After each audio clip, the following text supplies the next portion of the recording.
All right. Hello, everyone. I need you. There we go. I was going to say, are you going to talk so that I can see whether your mic is working? It'd be like that sometimes. All right.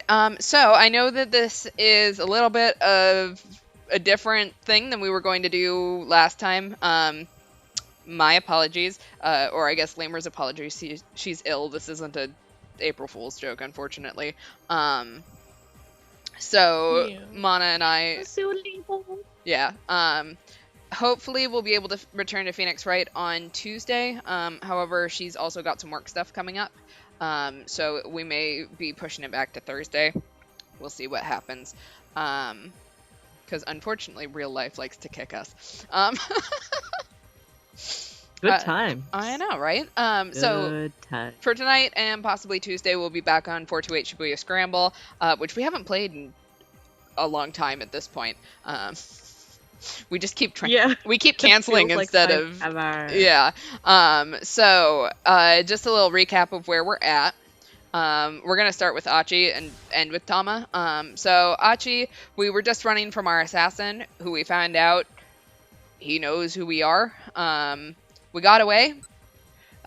He told me once to leave, and basically because she's afraid that she's putting us in danger, and we hit the keep out.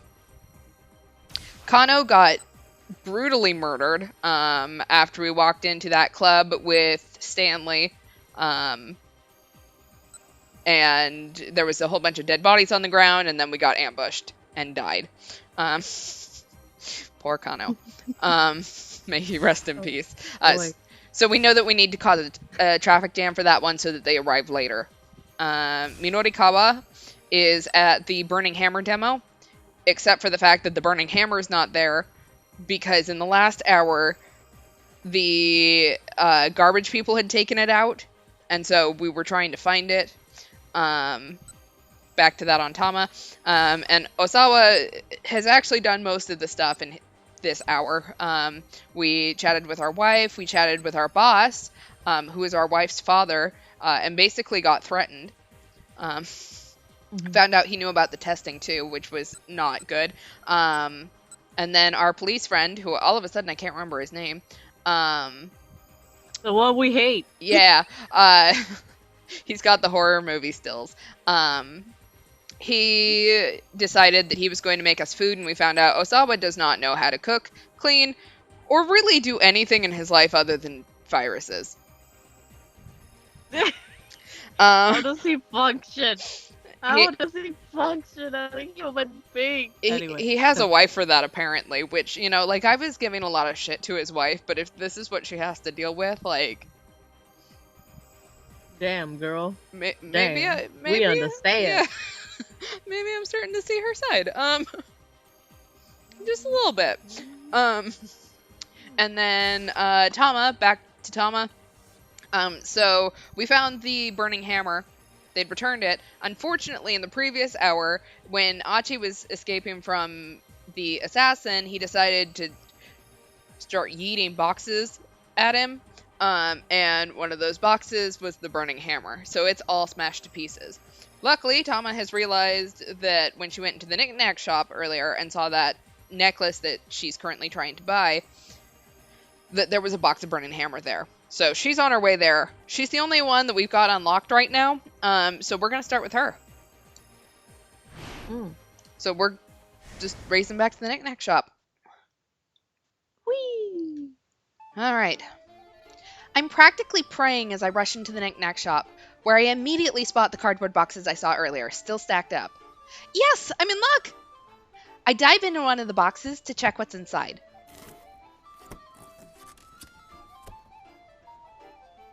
It's packed with tiny bottles. They asked, really quick, they asked, wasn't a fire set at some point?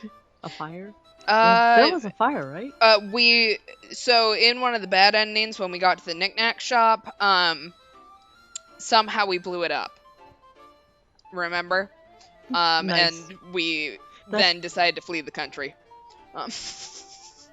Oh yeah, cool! As the vigilante in the cat suit, yeah.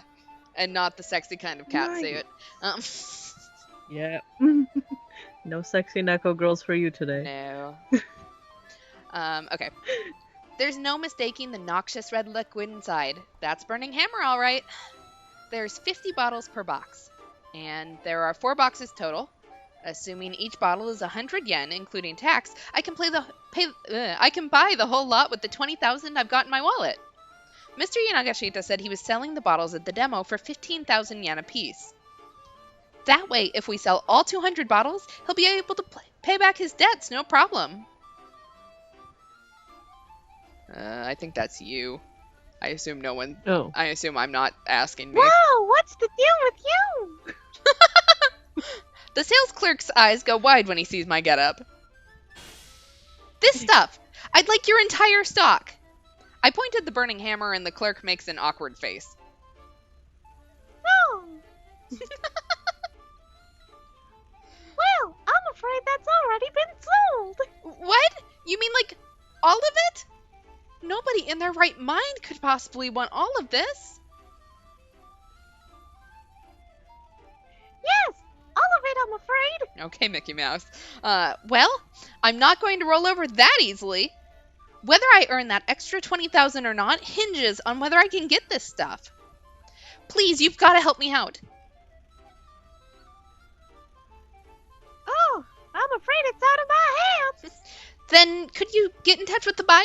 Tell them I'm willing to negotiate. I suppose that wouldn't be an issue, but actually, would you mind waiting for just a moment? She said she'd be by ASAP. And we know who it is, because we met her in that bad ending that we were talking about earlier. Even as I'm speaking with the sales clerk, a girl wearing a hoodie comes in. She's got a tiny frame and a doe-eyed face. Hey, I've come to pick up something I reserved, she says. This must be the customer the clerk was talking about. Please pardon my intrusion, but would you be willing to let me have these diet drinks? I bow extra deep and my costume head wobbles all around. Wait, what? I'll pay you double what they're worth. No can do. I've seen this brand before. I'm super curious about it. Surely you don't need this many, though.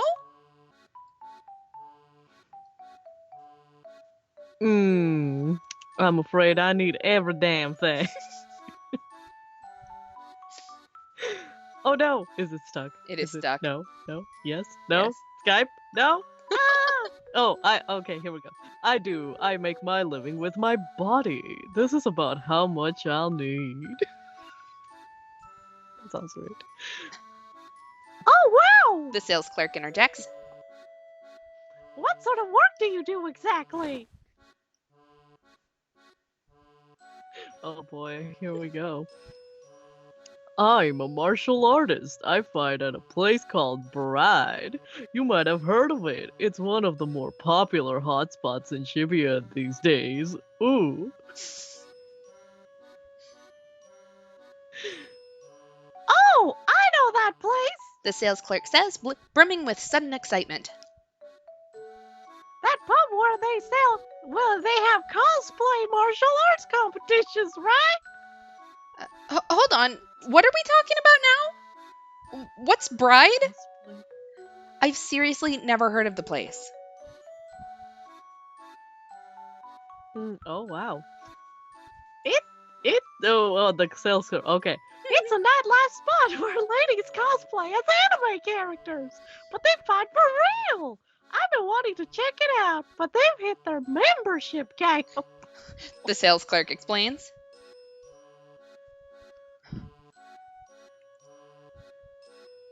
So then, wait, is that?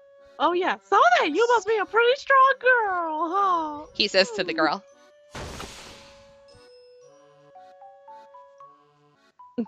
Well, I mean, I may not look it, but I'm the current champion. The girl proudly adopts a fighting stance. Would you accept a challenge from me? I ask. We are desperate. A challenge? If I win, you have to let me have all of this. The girl breaks into a confident smile. Oh, wow. Do you have any idea who you're dealing with here? She asks. I intend to find out. Oh, wow! The sales clerk exclaims. I have just got to see this! I'm glad to have him egging us on.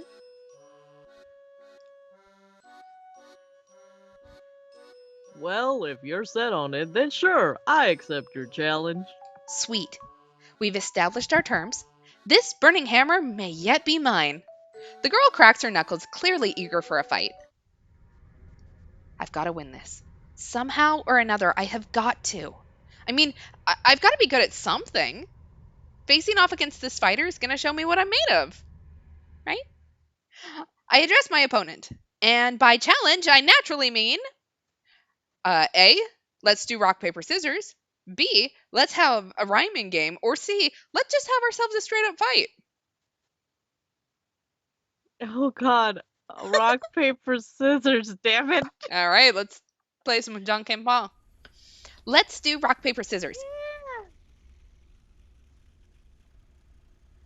We skipped the boss fight with the cockroach. This is our punishment. Yes. Rock, paper, scissors. The girl goes slack-jawed in surprise. Yeah, and if I win, you have to let me have those diet drinks. Rock, paper, scissors. Sure, whatever. Okay, I accept. Here we go. I ready my fist. 1, 2, 3, shoot. I've lost. We're doing best out of 3, right? What? 1, 2, 3, shoot. I lose again. I even tried to change it up by throwing paper twice in a row.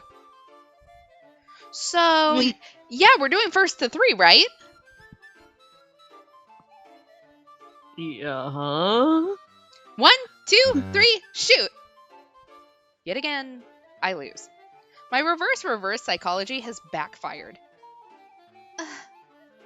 Okay, now that we're done warming up, want to do this for real? Wow. Sure? Shoot, shoot, shoot. Shoot, shoot, shoot. Shoot, shoot, shoot, shoot, shoot, shoot, shoot, shoot, shoot, shoot, shoot, shoot, shoot, shoot, shoot, shoot, shoot, shoot, shoot. Wow. It's a lot of shoots. This goes on for a good 30 minutes. We've thrown more times than I can even count. Really bad at and I haven't even won once. Reverse psychology. Reverse psychology.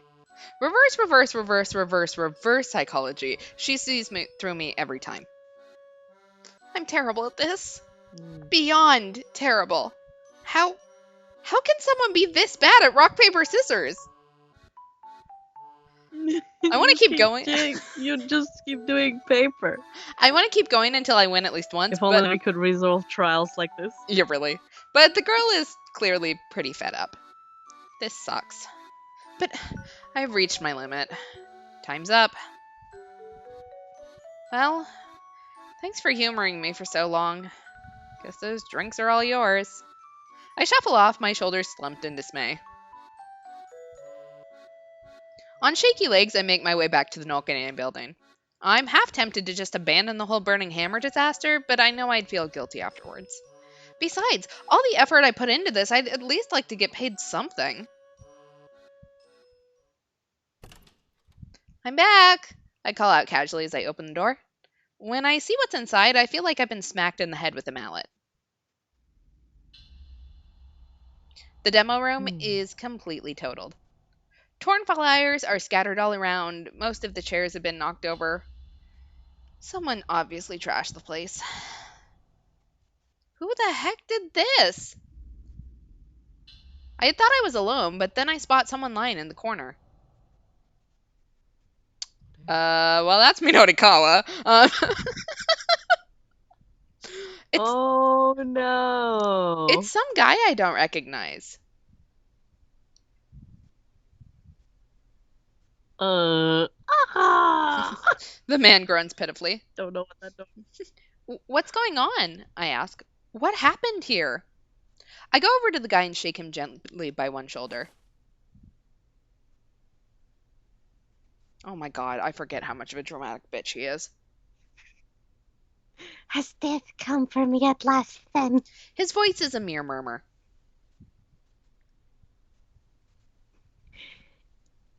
If you're here to finish me off, then you're welcome to try. But only if you beat me in a challenge. Fair and square. Huh? I'm not sure what he's on about, but my competitive streak is too strong to just let me ignore what I just heard. A challenge, you say?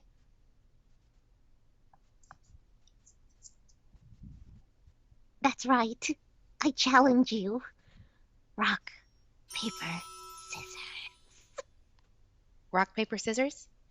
Rock, paper, scissors. Again. If you beat me, then I am yours to do with as you please. Sounds terrible. All the vexation I felt earlier terrible. when I lost to the girl in the knick-knack shop stirs within me again. I feel like a kettle boiling over. At this point, I don't even care who my opponent is. I need to slay the nagging disappointment inside me.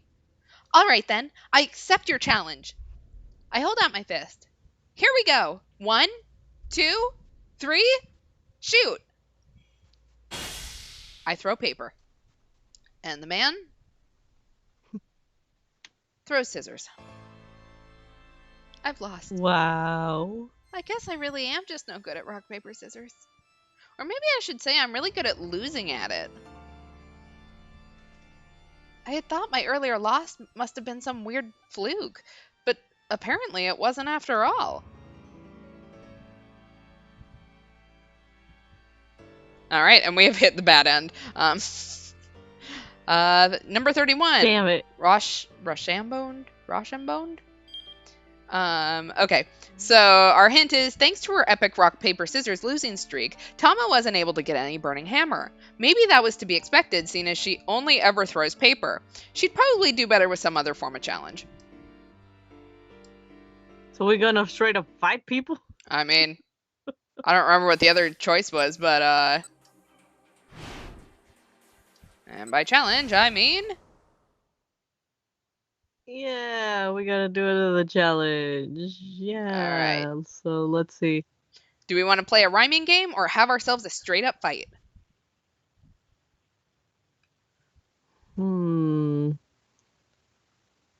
Chat, what should we do? I'm gonna let y'all pick the next one because I'm like,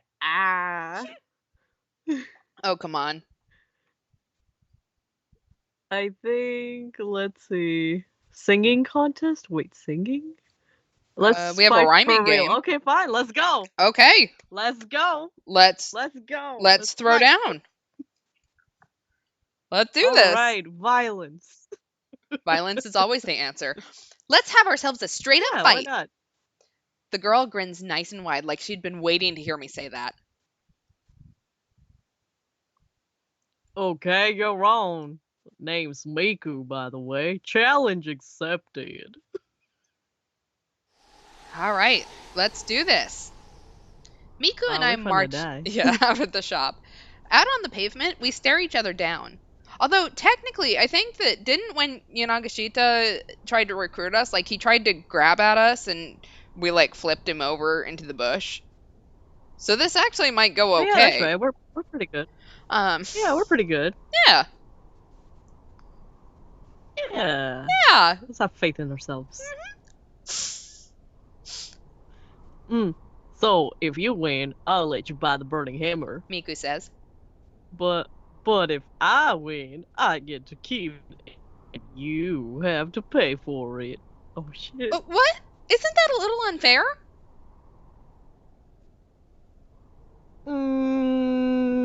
Nah, bitch. Well, if you don't like it, then it's no fight, no deal. Oh, I don't have the time to rethink this. All right.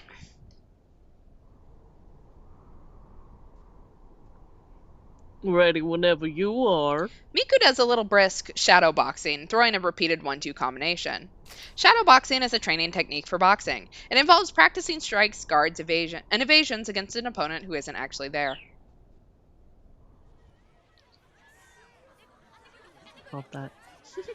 Me in the mirror every day. Oh no. Whoa. What's the deal? It's something. Oh, that's people. It's people. Oh, what's the deal? Something going on. It's a street fight. A number of people pass by, including a businessman, a couple, which is Achi and Hitomi. They pass by while running away from some mysterious foreigners. We also have our jump, as well as some pretty gruff-looking fellows, which is Asao Ozu and his underling, Yutaro Sagawa. They're members of the Tenryugumi Yakuza Syndicate. The Tenryugumi operates a lending firm called Takarada Financing, and these two have been tasked with collecting outstanding debts. They've already collected from one client today, and next they plan on grabbing lunch before heading off to find their next target. And some of them stop to form a small crowd. The sales demo has already started by now. I don't have time to goof around here. I watch as Miku starts up her footwork.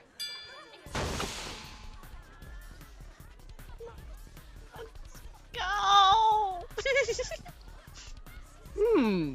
A left jab. She's quick. I can see why she's the champion.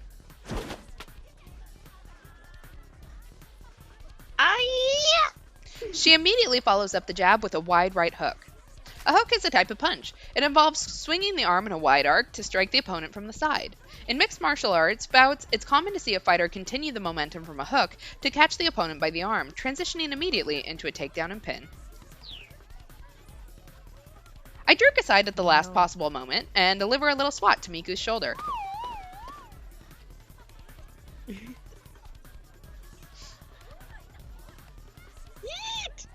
I mean, whoa! She slips off balance and pitches forward. Oh, wow. What was that? The crowd has started clamoring. Miku rights herself and gets back into a fighting stance.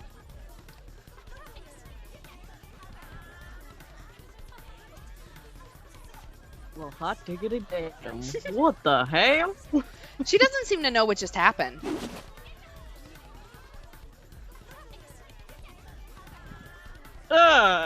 This time, I watch as she unleashes a kick with her left leg from a distance. On reflex, I bring up my right hand and adopt a guarding stance. Gotcha! She calls out. It was a feint! There's a visceral whump as a second kick connects, coming at me from a different angle.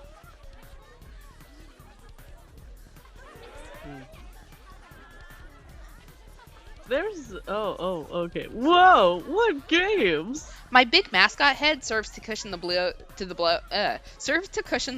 point that I barely feel it. Hi! Yeah! She proceeds to unleash a string of additional kicks with her left leg, trying to defeat my fuzzy armor. Eventually, I catch hold of her foot. Holding her off balance, I begin to walk her backward, making her hop awkwardly on one leg. Well, that's one way to do it. Wah! A casual flip of my paw, and Miku goes whirling through the air. Beautiful. Whoa! Oh, whoa! The crowd erupts into cheering and applause at the spectacle. Yay! Phew, you're tough. Who the heck are you? As you can see, I am a cat. A wry smile comes to Miku's face.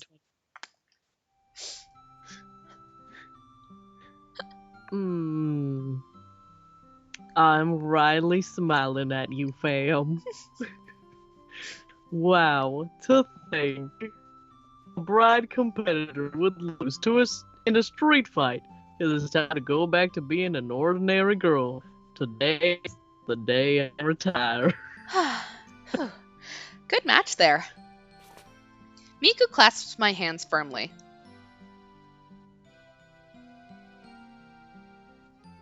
We have a bunch of rock, paper, scissors defeats in an alternate timeline. Yes. Always choose violence, apparently. Always choose violence. But hey. Right. But hey, I'm just glad that my last opponent was you, Cat. I have blessed you. It's fine. Is this the start of a beautiful friendship? Yes. Maybe when I get out of this cat suit, I can go make friends with her. Oh, that'd be great. That'd be good. I hoist up the boxes of the diet drink. So, how much does this come to? I ask the sales clerk. He shakes his head. Bitch, oh, don't worry. Oh, whoa.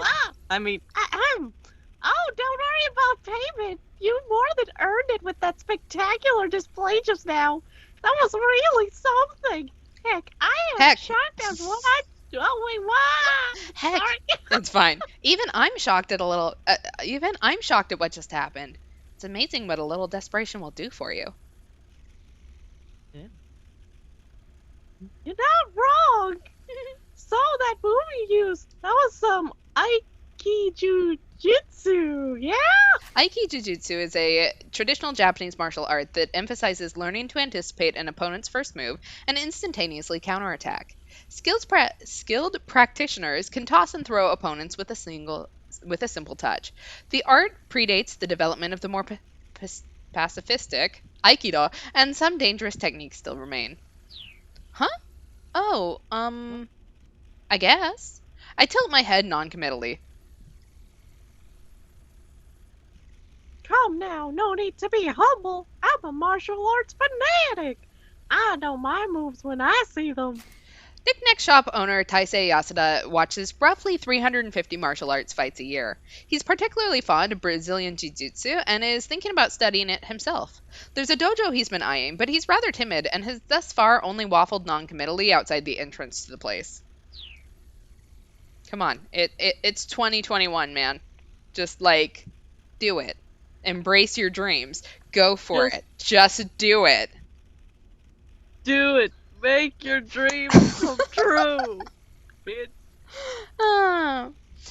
Look, he can call it whatever he wants it if he's letting me have the drinks for free. This is going to be a lifesaver.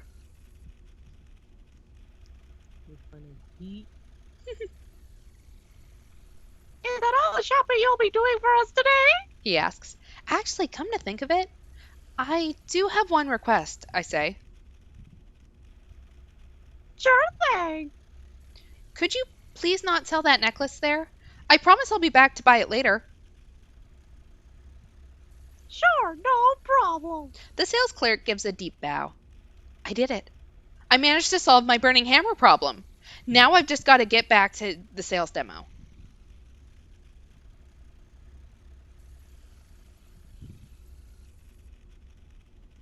Oh, that must be awfully heavy. Here, why don't you use that dolly? The sales clerk indicates the hand truck over in the corner. Oh, thanks so much. I load the pile of boxes onto the cart and rush back to the Nokane building. Yay! By now, we did it. By now, the sales demo will be well underway. I need to get back as soon as I can.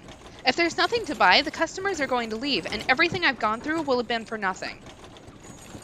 Come on, Tama, you can do it! Just gotta hurry. I charge for the demo, pushing the dolly ahead of me like a battering ram. Ah! Oops! Sorry to keep you waiting!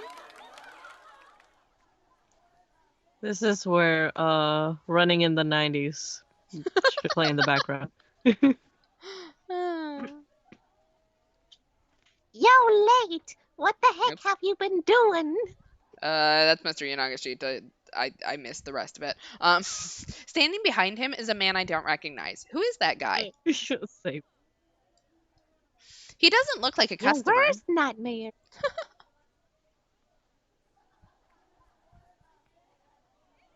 Okay, Tom, just come with me for a minute. I follow Mr. Yanagashita into the break room. Sorry I'm late. There was a whole bunch of stuff that happened, but look, I got the product back. I proudly open up one of the cardboard boxes.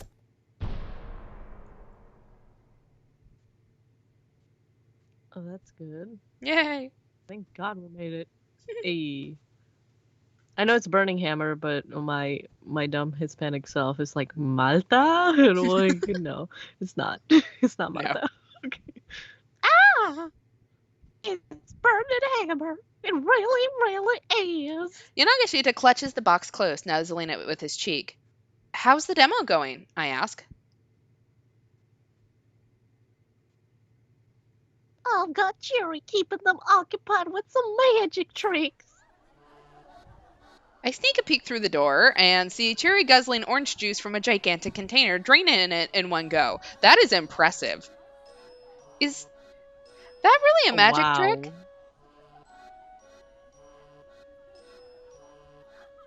Oh, if it buys us time, it's magic enough. Holy shit.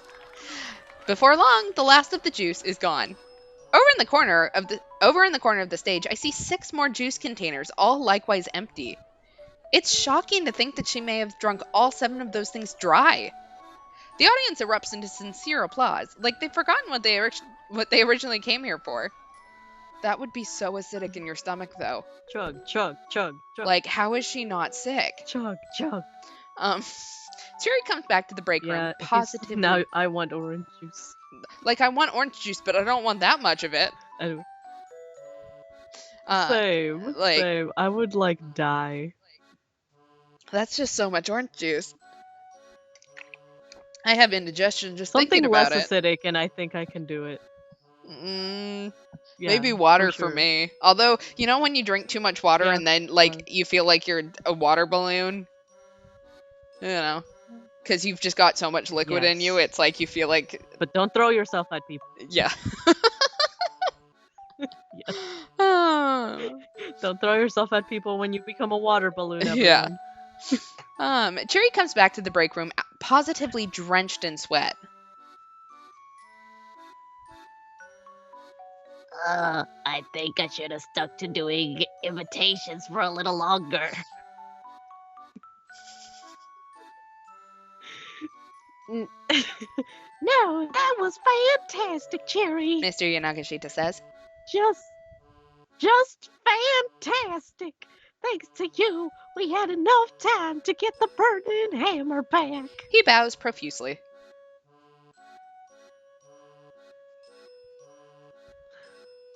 Bow.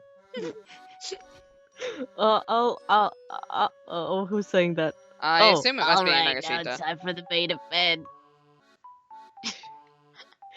Cherry. Oh, wait. Oh, it is. All right, now it's time for the main event, Cherry. Go out there and guzzle down some burning hammer. Get yourself all drenched in sweat. Got it? Aye, aye, boss.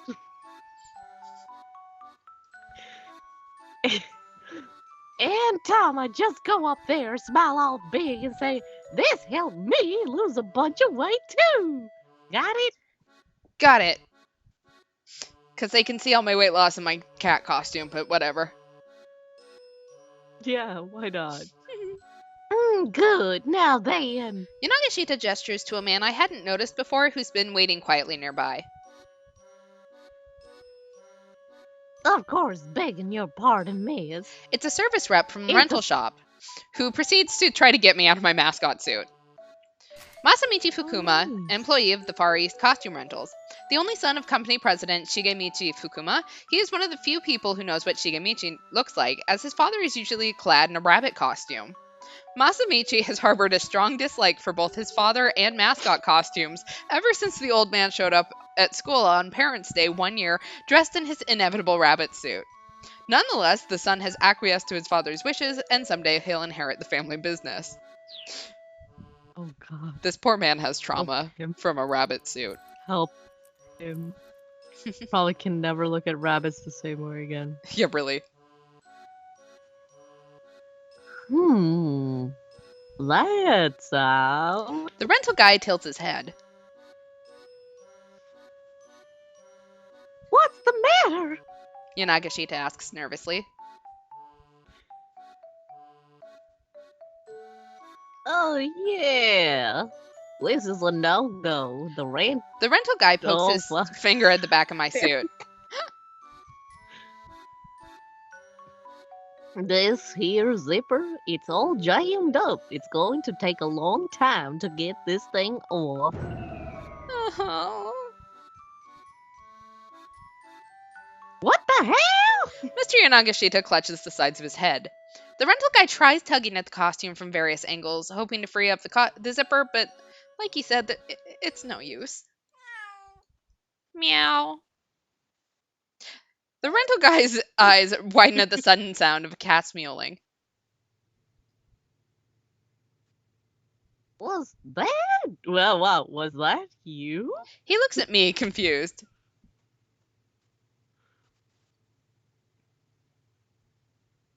Did you hear a cat meowing?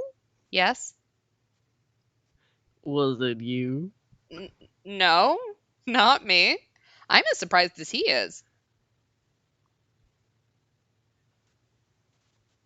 Must be hearing things.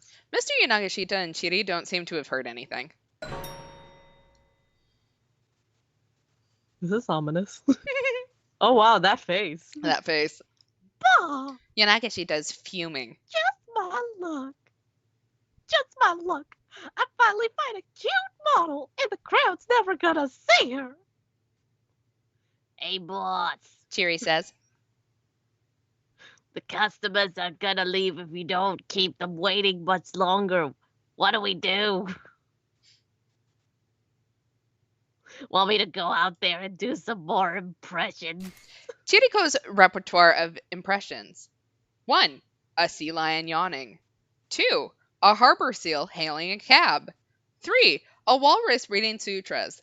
4. A fur seal who can't reach the itchy spot on its back. And 5. A stellar sea lion taking a nap. She's got the seals down. Okay. Yes, she's down. Is she a Navy SEAL, though? Okay. I mean, she's done some pretty incredible things in the, 2 hours we've known her, pretty incredible seals.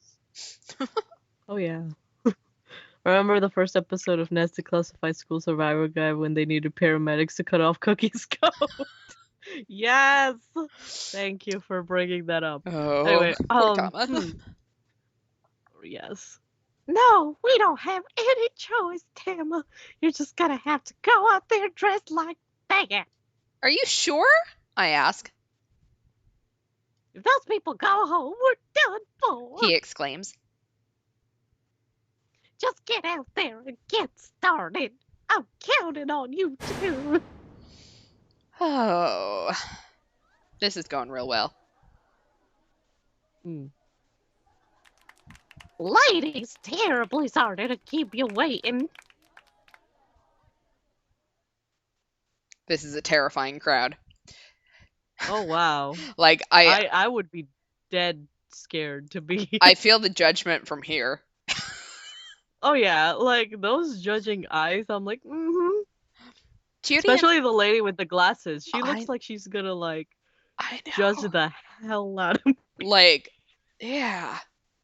This is a bunch of middle-aged women, and they all look like the disapproving grandma. Yeah. Yep. Cheery and I spring into action on stage.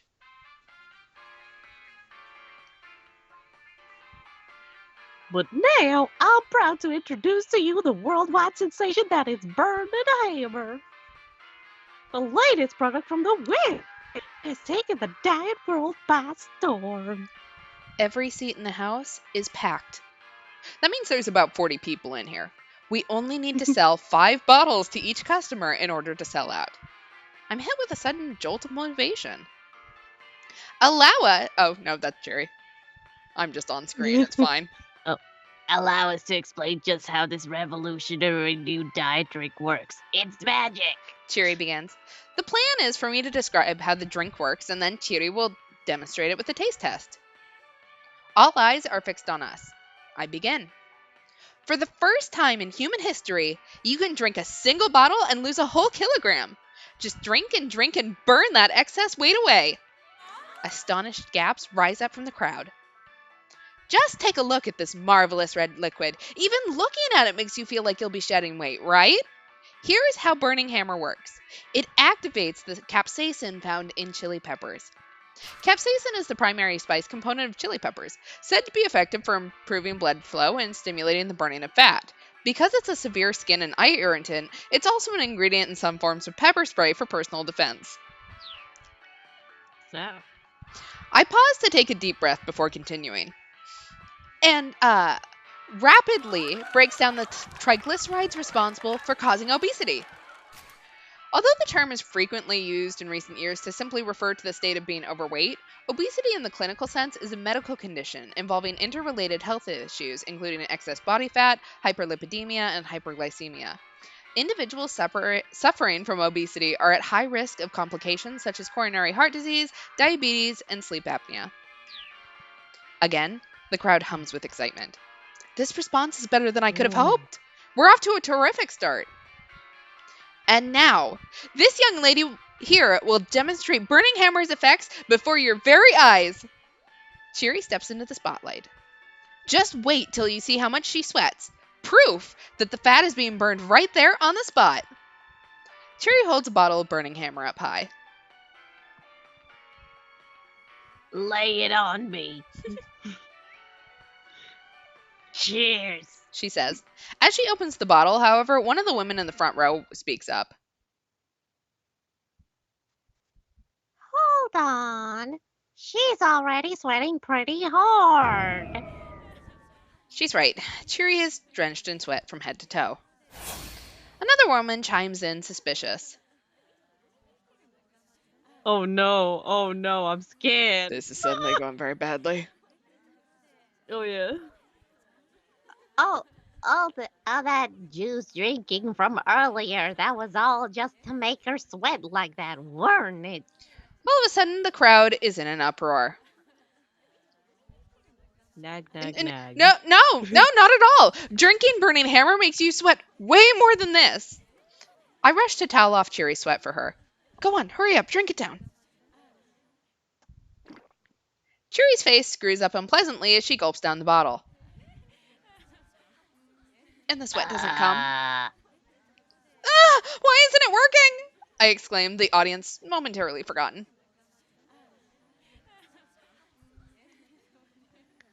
I guess I've already sweated out too much. Cheery replies, unfazed. Well, why were you sweating so much? Push-ups. Oh, wow. Look, you are taking forever at the 100-yen shop.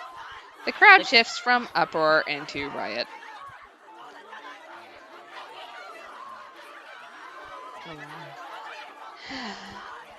Did she just say 100-yen shop?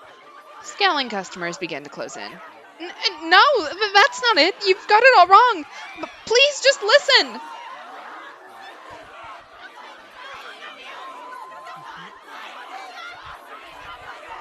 Oh, we see what's going on here. The situation has gotten out of our control. Look, this product is so valuable that a 100-yen shop is about the only way we could get it. Uh-oh. I think I just put my foot in it. The customers glare at me, their eyes bright with rage. Okay, we have an option. A, please let me apologize. Asking for forgiveness seems to be my only option.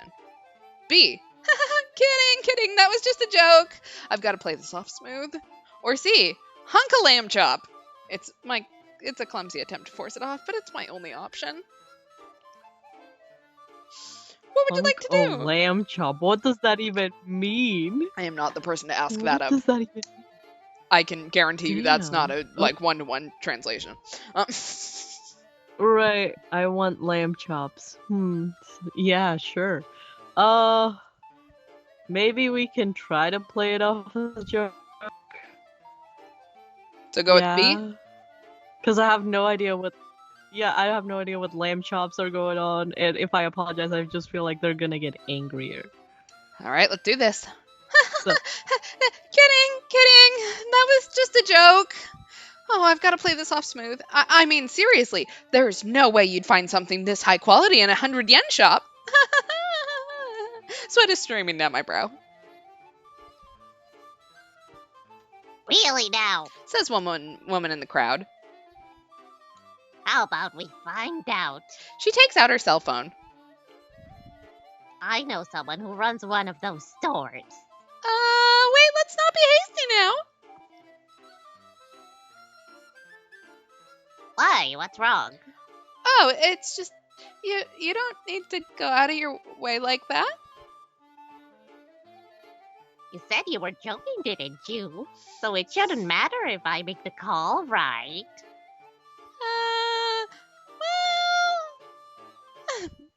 Ahem. I slip into a nervous coughing fit. I'm absolutely sweating bullets inside my cat suit now. Tama! Shouts Mr. Yanagashita as he rushes out of the break room. What the heck are you doing? Abort! Abort! He howls. If you let these people know the truth about this stuff, they'll never buy it! Uh-oh. Oh, no, you've done it. Cheery doesn't hesitate to point the finger at him, her stare ferocious. Oh, whoops. Realizing what he just blurted out, Mr. Yanagashita is aghast. Now there really is no saving this.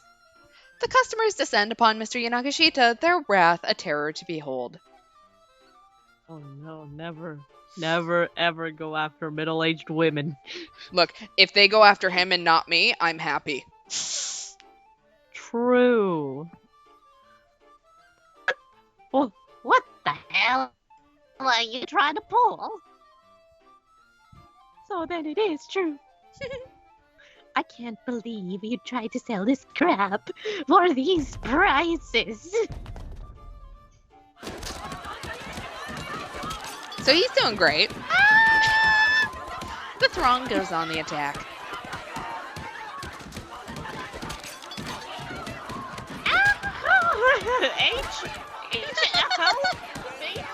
Cheery and I force our way.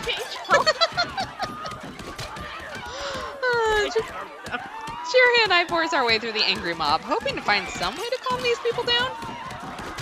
Cursing and profanity fill the air. The shouts are accompanied by merciless, open-handed slaps. Shit, fuck, damn. I get all jostled and tumbled about, and my mascot costume takes a bad beating. Oh, damn. But am I still stuck in it?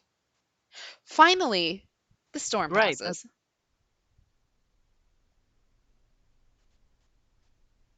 Well, now we know who trashed the place.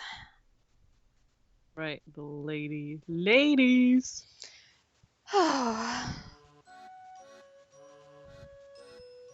Damn. It's over. It's all over. Mr. Yanagashita wails to the empty room. So boss, about getting paid. Even Cheery seems hesitant to ask. Yeah, that's not gonna happen. Obviously. Yanagashita doesn't so much as look up. His shoulders slump further in defeat.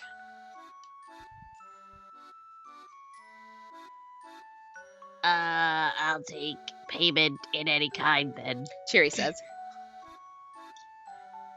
Mind if I take this burning hammer home with me?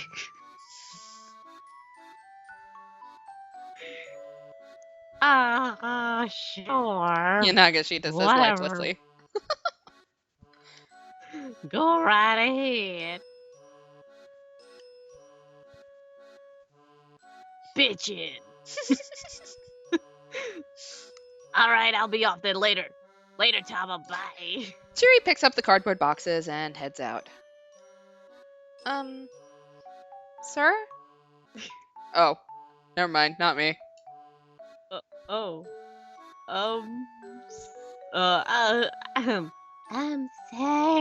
It's the man from the rental place.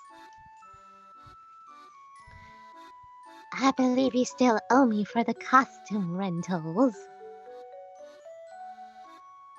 Alright, how much was it again? Mr. Yanagashita rummages in his pockets. Well, given the severe damage, I'm afraid you'd have to add the full cost of the cat costume. Suit to your bill. Your total comes to 200,000 yen. Oh, well, fuck. I don't know how much that is in dollars, but like, well, damn. 200,000 yen. It's about $200. No. Oh, damn. 2,000 bucks. Sorry. Oh. 200 yen? No, sir. 200,000 yen. Sorry, I can't hear you at all. I think I must have been waiting for the screen to stop lagging. I might have ruptured my eardrum. 200,000 yen, sir. Okay. Yanagashita takes all the cash he has in his wallet and holds it out reluctantly.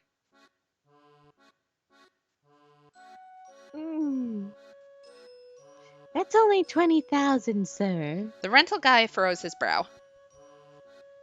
I'm afraid this won't cover it. I understand that, but I don't got no more than that. I love Tama's whiskers right now.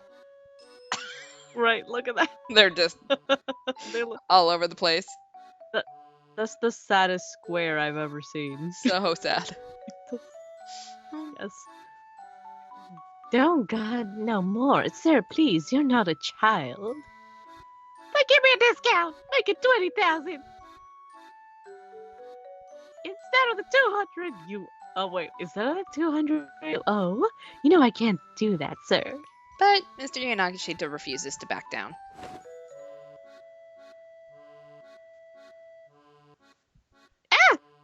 That's right. Insurance. I got insurance in the event the suit wound up damaged. No, he didn't. No, I did. No, he didn't. Not, sir. No, I did.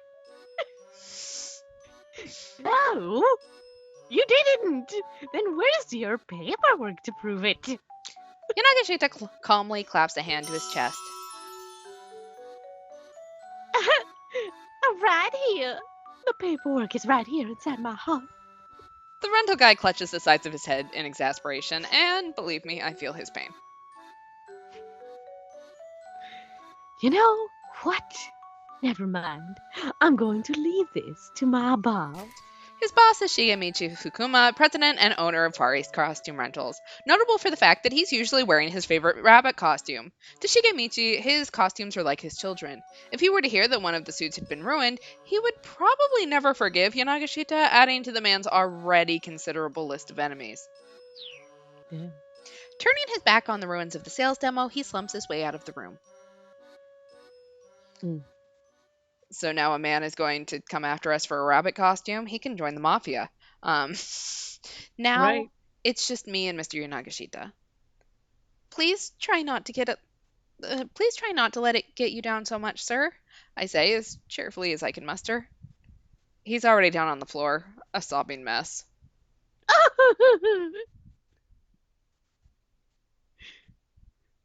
Yeah, Nagashita is definitely the long-lost father of Larry Butts. Yep, Yeah, I believe that.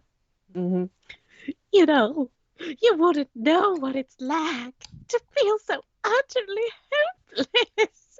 I think I might have an idea, sir. And in fact, I'm sure of it. At this point, there's nothing more I could possibly do. He slumps forward, trembling like a willow tree. Things will turn around soon enough, I'm sure. You don't know me like I know me, he says. There's not going to be any turnaround, not after this. Okay, now this little pity party is starting to piss me off. You know, if you think you're the only person who's had a run of bad luck, you are dead wrong. I wind up shouting the words louder than I intended. Mr. Yanagashita whips his head back up. Yikes, where did that come from, man? I need to tell you something. My pent-up emotions come surging to the surface. I have amnesia.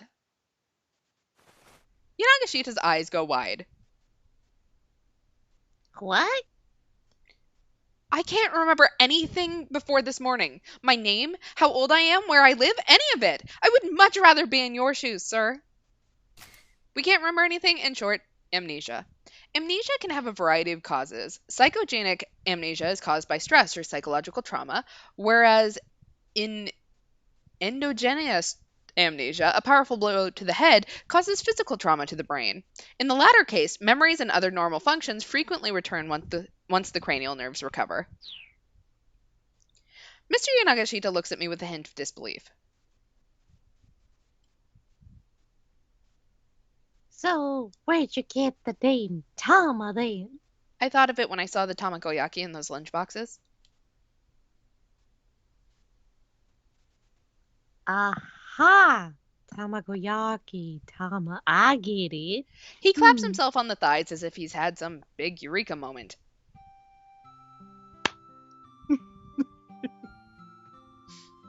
That's my clap. But wait, how come you lost your memories? Well, I don't know for certain. Obviously, I don't remember, but I'm pretty sure that I took a hard blow to the head. When I came to, I was just inside of a storehouse with a massive headache. A storehouse.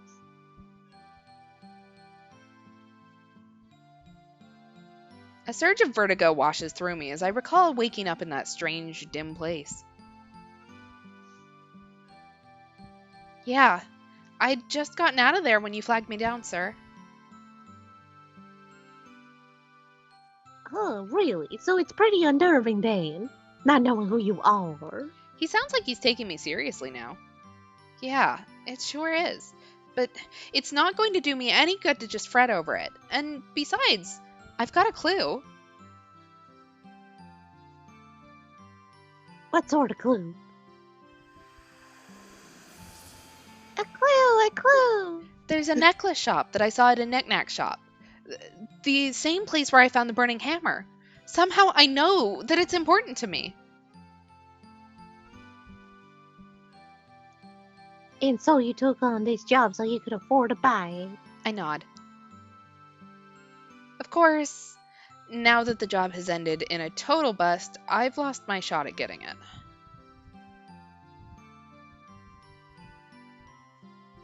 Okay, then. Mr. Yanagashita removes his shoe, then yanks out the insole.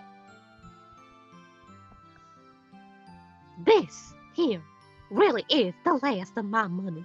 He pulls out the 20,000 yen, adds it to the other 20,000 from his wallet, and thrusts it all towards me.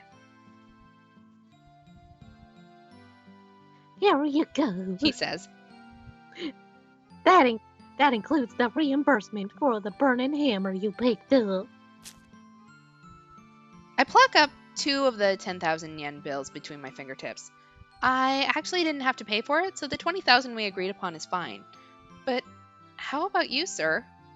Are you going to be okay? Like, after all of this? Compared to your misfortunes, mine are nothing. They might send me up the creek without a paddle, but I'll bounce back somehow, I'm sure of it. And then... Clutching his fist, Mr. Yanagashita gets a far-off look in his eye. I'll take over the world. And then one more time, I'm going to see a bride fight. My jaw nearly drops. Bride? Like the martial arts pub?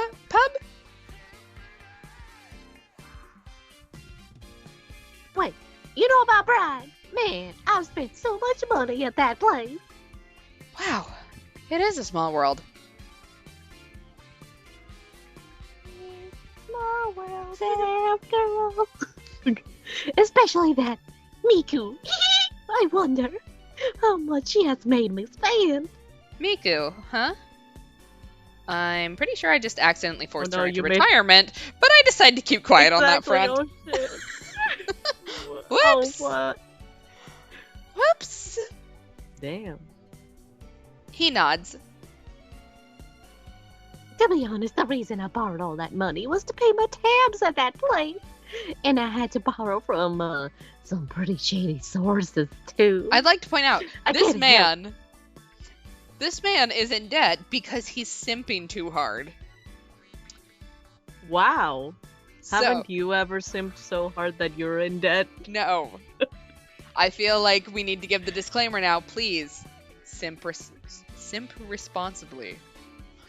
Simp responsibly. Hashtag simp responsibly. Exactly. Get it trending. I'm like moving my hand here like someone can put the hashtag there. But yes. Hashtag right. simp responsibly. Hashtag simp responsibly. I can't help but suspect that this poor guy got a real raw deal.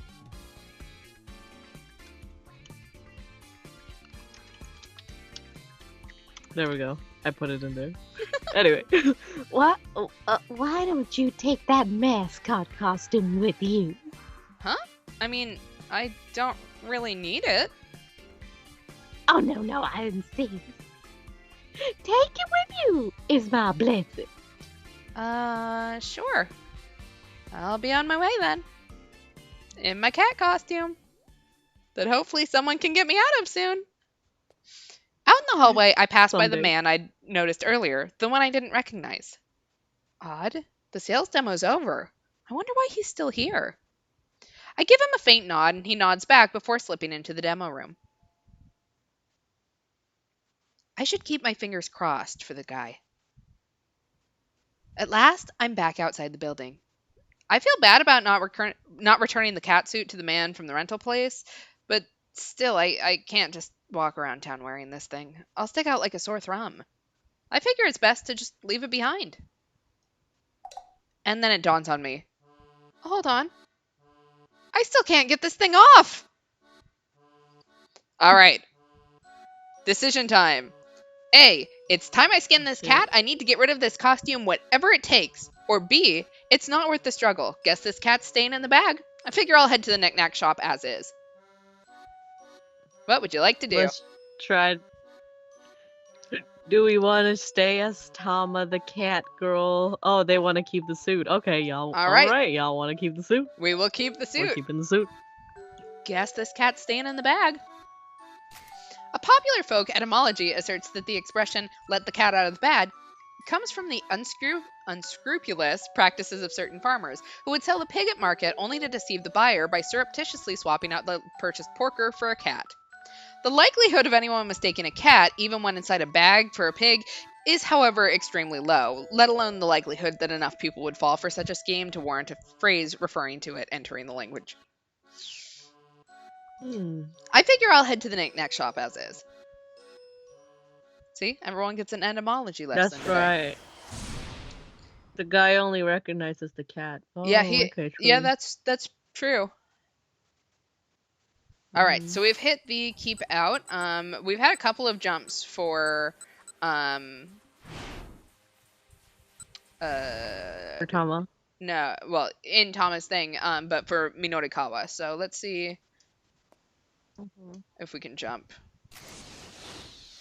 Nope, can't jump on that one. Oops.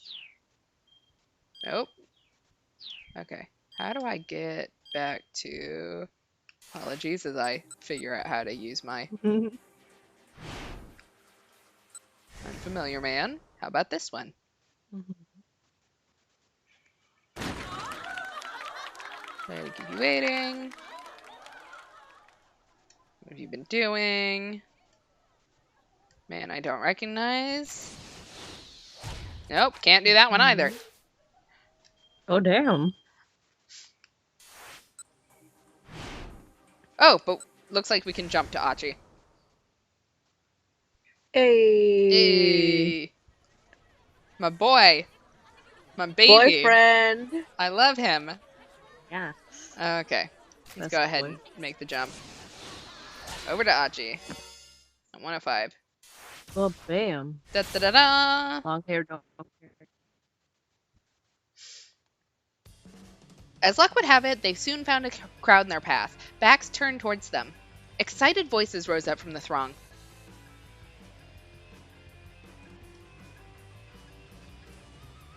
Excited voices! Ah! Do you need me to take over? No. What's the deal? Is something going on? It's a street fight. Oh, damn it. Achi clutched Hitomi's hand good and tight. Sorry if we all wanted to find out what a street fight is. I think we figured it out. Yeah. Whatever you do, don't let go. Without a moment's hesitation, he plowed his way through the crowd.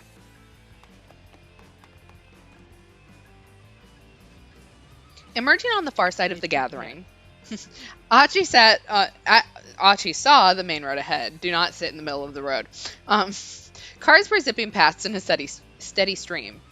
What do we do? There were too many cars for them to rush across the street without getting hit. But they couldn't exactly just sit and wait for the light to change. And they certainly couldn't go back the way they came. The pursuers were getting closer and closer. "Hitomi!" Achi shouted. "All right, are we going across or are we turning back?" Going across? All right. Yeah, let's just go. Let's do it. We're going across. What? Dragging Hitomi by the hand, Achi darted out into the street. Moving purely by instinct, he wove his way through the gaps between the speeding cars. When they were halfway across, a car slammed on its brakes to keep from hitting them, causing several cars behind it to crash into one another. I think we're causing our traffic jam. Yay! Yay! Traffic jam! We did it for being reckless! Woo! The multi-vehicle pileup plunged the roadway into a total chaos. As a result of this chaos, traffic in the nearby area will be at a standstill for a while. While on their way to the Syndicate hideout, Shinya Kano and Jack Stanley have just gotten caught in this traffic jam. Yay! Thank God. In a matter of moments, the street was clogged with a long line of stopped vehicles. See, we caused a pileup and we saved a man's life, so... There we go. It's a win-win situation. Exactly. Achi and Hitomi's pursuers remained on the other side and did not pursue. Remember, to save a life, cause a traffic jam. Exactly.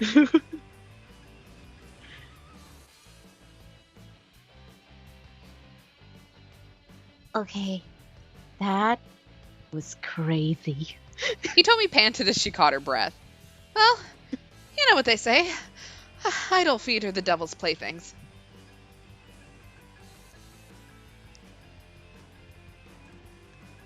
Hands. It's idle hands. Whatever, at least they'd gotten away. Yay, we escaped. We're not dead, but someone in the traffic jam might be. It's fine. Come on, let's go. Yeah. Achi led the way down several twisting side streets before slowing his pace. By now, Hitomi was slumped and panting heavily. He wanted to give her some time to rest, but if they just hung around, their pursuers might still find them. He looked around and spotted a multi-tenant building. The nearest door was open. Bundles of flyers were set out near the entrance. They're flyers for Au revoir, the 22nd performance by the theater troupe The Wandering Angels. It tells the life of a man named Ryu, looking back on his 100-year life as a warrior.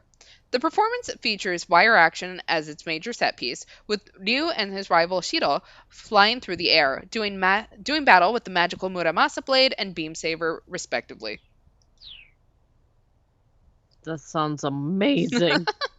I would watch that. I would honestly watch that. The Wandering Angels are the ones that are looking for the dry ice machine, so it sounds like it would be quite the performance. Oh yeah. Faux shizzle.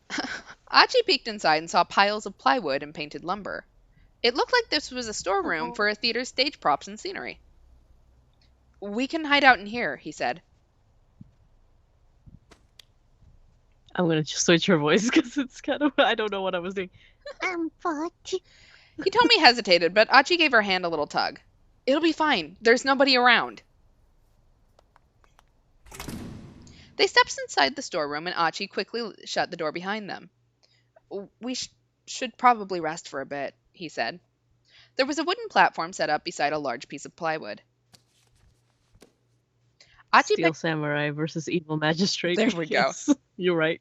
Achi picked up a magazine that had fallen on the floor and spread it out atop the platform's dusty surface.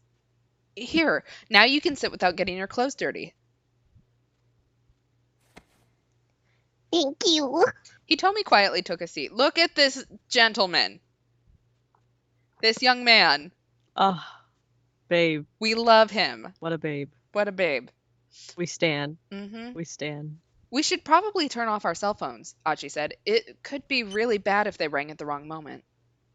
The two powered off their phones. Achi took a cursory look around. It didn't look like there was any way in or out besides the door they'd come in through. There was a single window set in the wall, but it wouldn't open far enough to let them through. Hello.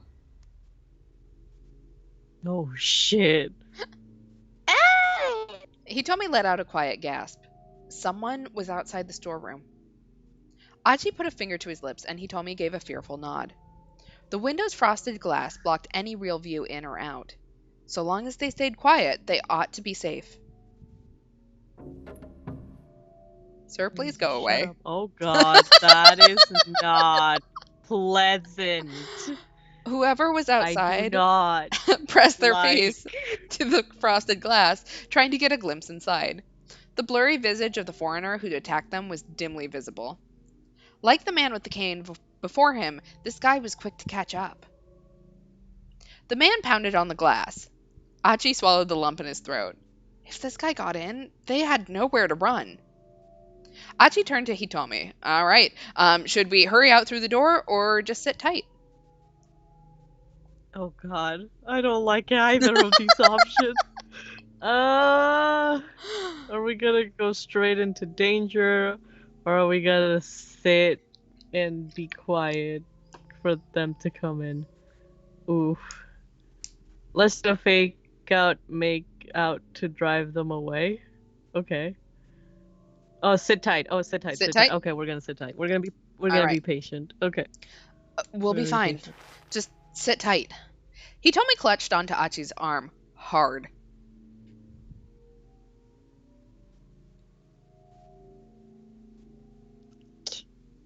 Kid, I help you with something? Said a casual voice from outside. They saw their pursuer react at once, pulling back from the window. Oh, okay. That's just our storeroom, you know, the voice added. Achi heard footsteps scampering away. The kidnapper had run off. Achi exchanged glances with Hitomi and let out a tiny sigh. There were more voices coming from outside now.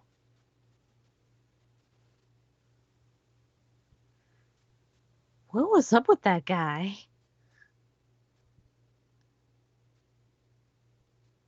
Oh wait, I don't know.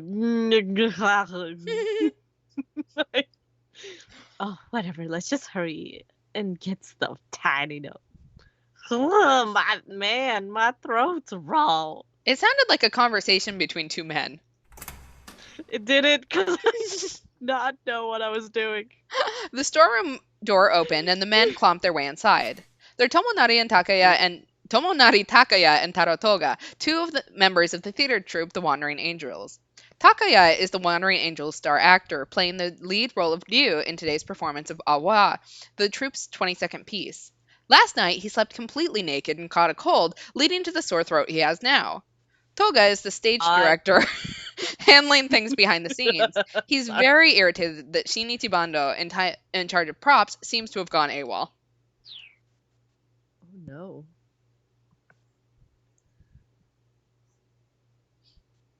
So what are we getting?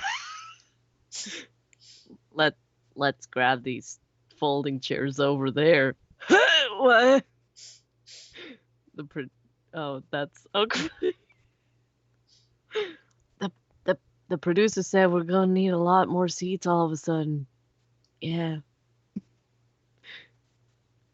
Mr. Oda said that. Going all out the troops less hurrah. It's me, man. In no real hurry. No real. Oh. The men went about carting the folding chairs away. They didn't notice Achi and Hitomi sitting silently in the shadows.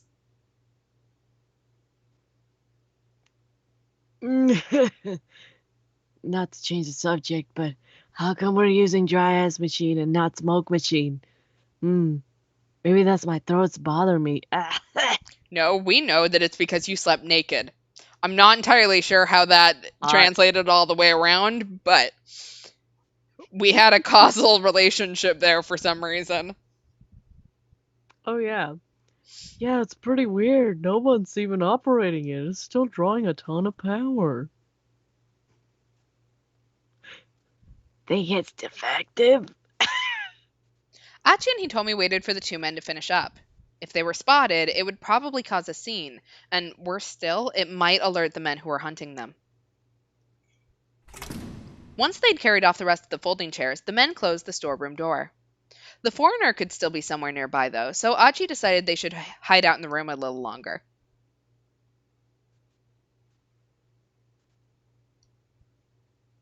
Ugh, this blows. Oh, that's... I want to get back out there to look for that blue fan ASAP, but... Achi trailed off as something occurred to him. Wait a second. Now, that's weird. Huh? Hitomi looked at him inquiringly. The kidnappers already have the ransom money, yeah? Achi said. That's right. And then they told you that your sister was in some blue minivan. Isn't that kind of weird? What do you mean? Did you figure that your sister was in the minivan by herself? Well, yes. If one of the kidnappers were with her, they wouldn't need to send me to go get her. Right, Achi said. And yet, the fact was that as soon as the kidnappers had their money, they could have let Hitomi's sister out of the vehicle and just run off. There was no point in sending Hitomi to fetch her personally. A look of revelation dawned on Hitomi's face. Oh.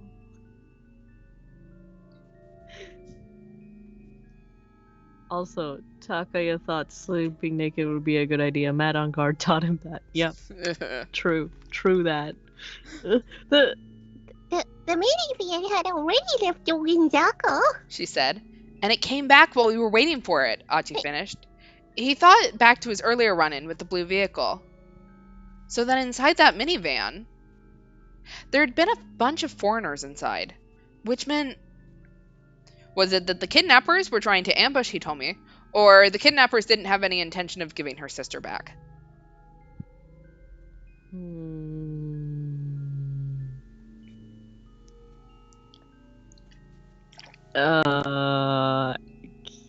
The second one? All right. Probably. The kidnappers didn't have any intention of giving her sister back. The more Achi thought about it, the less sense it made for them to send Hitomi to get her. There had to be some other reason they wanted Hitomi to go to that minivan, but what?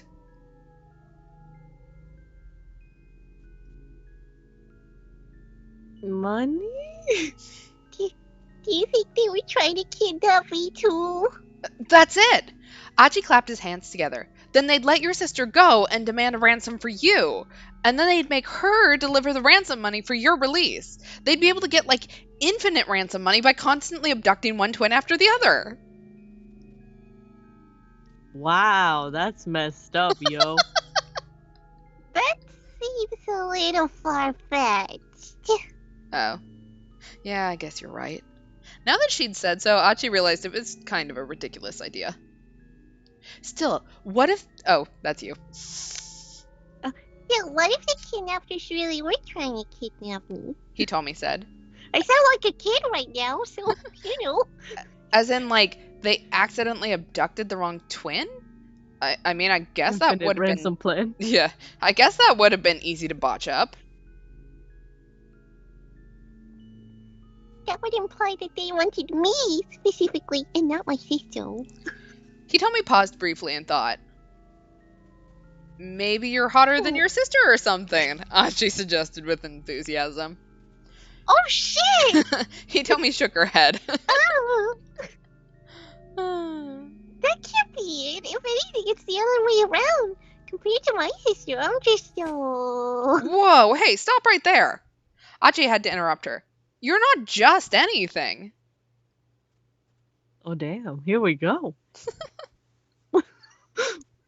Please don't. I am. I'm just, Tears had welled up in Hitomi's eyes.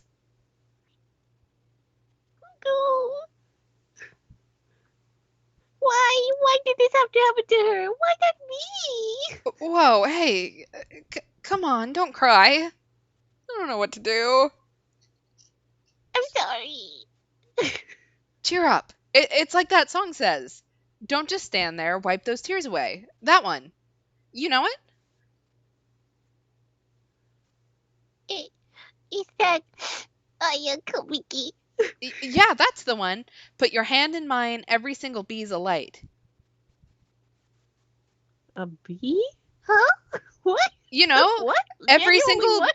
bee's a light. He told me let out a giggle.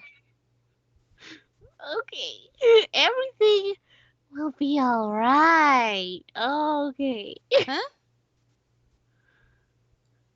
You got the lyrics wrong. It's everything will be alright. Oh, right.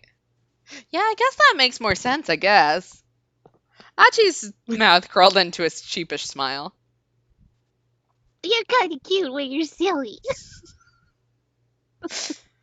All right, I think we've laid low long enough, Achi said at last. Think we should be on our way? He was about to get to his feet when he heard voices outside the storeroom again. Voices. Yikes, that was pretty careless of us.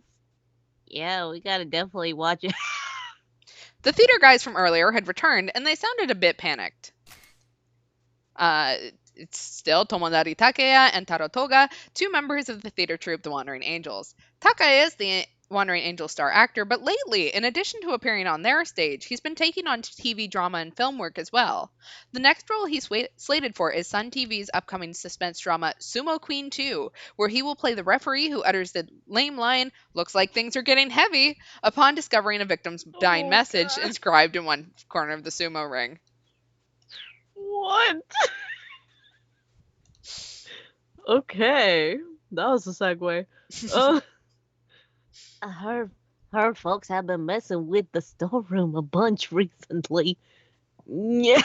Did you hear who's behind some juvenile delinquents? Like a gang? Wow, that takes me way back. All right, let's hurry on back. Achi rushed over to the door. He tried turning the knob, but the door wouldn't budge. Oh, come on! Are you freaking kidding me? He paced frantically around the room, pulling at his hair. We're locked in! And that door was the only way in or out. Achi and Hitomi were well and truly trapped inside the storeroom.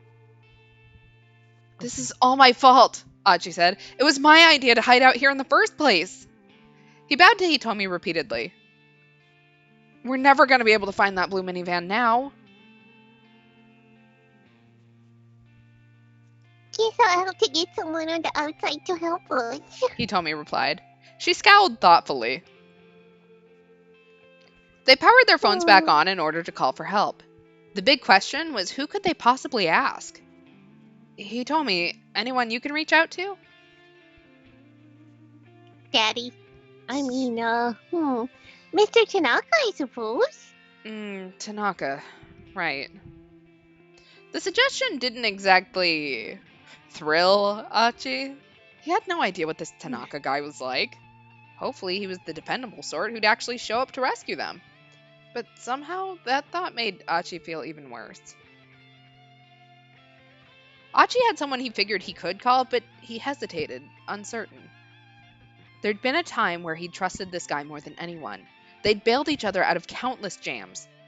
Nowadays, though, things were different.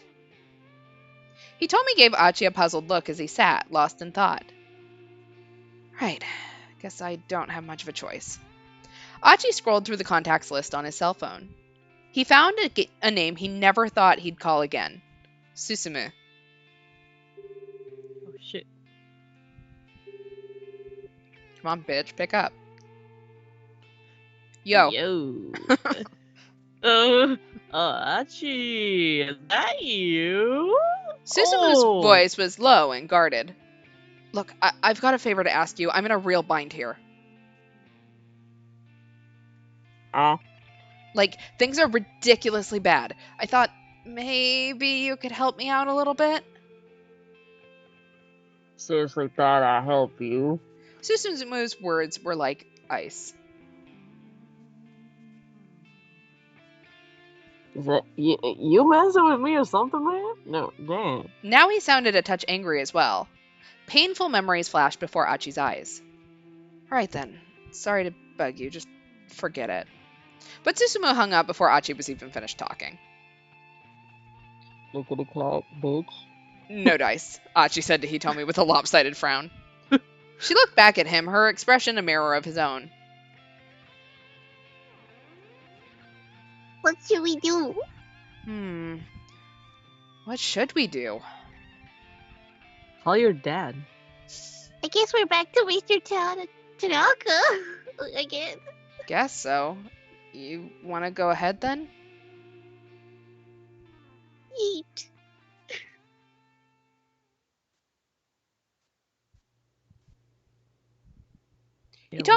Hitomi tried calling him repeatedly, but Tanaka didn't pick up. What could have happened? She muttered under her breath. Oh. No, that's still you. Do you think maybe the kidnappers found out that Mr. Tanaka and I have been in contact? Achi shrugged. It looked like they were just going to need to find some way out of here on their own, and then maybe look for the minivan themselves. Achi strode over to the door and grabbed hold of the knob. He tried giving it a good, sturdy pull. Ugh, no good. The thing won't even budge. The door opens outward. Wait, really? Achi tried giving it a push. It still didn't open. He kicked it. Aha! The door wasn't nearly as sturdy as Achi had expected. I think I can make this work. He backed up to get a running start, then kicked the door with all his might. Hi-ya! The door went flying off its hinges. Oh, man. Okay, boy. That was way too easy.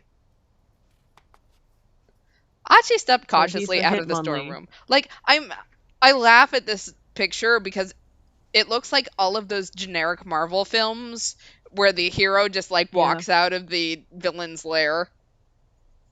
Mm-hmm. Oh, yeah, I felt that. So, superhero Achi now. He quickly scanned the surrounding area. True. I mean, he is, like, Mean Clean or something like that, I think was his, name. Right. He could literally be one of those heroes from One Punch Man. Like, exactly. They're all cray-cray. Mm-hmm. There was nobody in sight. Looks like we're in the clear, he called. But Hitomi didn't come out, nor did she reply. Hitomi? She had her phone in hand, apparently still trying to get in touch with Tanaka. With a tiny sigh, Achi leaned against the wall and waited for her to finish. Well? I'm on my phone. Doesn't look like I'm going to have any luck, she said. You know we can leave now, right? Are you still holding out hope for your Mr. Tanaka? It's not that. I'm just a little worried. Oh, yeah? Okie dokie then. I'll just, wait around out here. Okay, I'll be right with you. Uh-huh. Achi shuffled his way back outside. Oh, shit. Oh, crap. By the time Achi could finish processing the thought, he was already laid out on the ground. His jaw hit the asphalt hard. He bit the tip of his tongue clean off. The taste of blood filled his mouth. A moment later, he took a sharp blow to the head. He was done for. All the energy drained from his body. His mind whirled. His vision grew hazy. He began to drift from consciousness. Back when he'd run with Susumu and the others, he'd never left himself exposed to a surprise attack. There were plenty of times when he'd taken a punch that sent him reeling, only to spin away and come back swinging. This time, he hadn't even seen it coming. It was his last mistake. Guess I let myself go soft.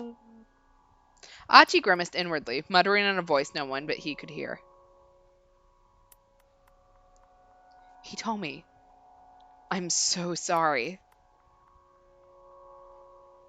Damn, we came all this way. Damn, bish. All right, we got our bad end. Number 27, attacked by the man with the cane. No. Achi successfully managed to break out of the storeroom, only to be knocked out by the man with the cane while he waited for Hitomi. Things might have gone differently if Hitomi had managed to get in contact with Tanaka. Why hadn't he responded to her calls? maybe something strange had happened at the Osawa residence, or perhaps there was some reason he wasn't able to answer the phone. All right, and with that, I think that we are going to end here for tonight. So, yeah. You know, on that very bright, happy note, the date ended on a sour note. Aw, yeah. Yeah. And Achi left his gang to practice a superhero landing. Yeah. Yeah. I felt that. Yeah, so next stream is Tuesday. You can keep watch for whether we're coming back to 428 or whether we'll be doing Phoenix Wright. It's gonna depend a lot on Lemur. But yeah, happy April Fool's Day, everyone. And we will be back with you next week. Hope you enjoyed that weird take on everybody gender bent role. That was strange. That was very strange on my voice. Anyway, yay! Hope it was entertaining. Have fun, safe evening, everybody. Yep. Be safe. Yes. Wash your hands. Wear a mask. And we will see you guys next week. Bye. Have a good night. Bye.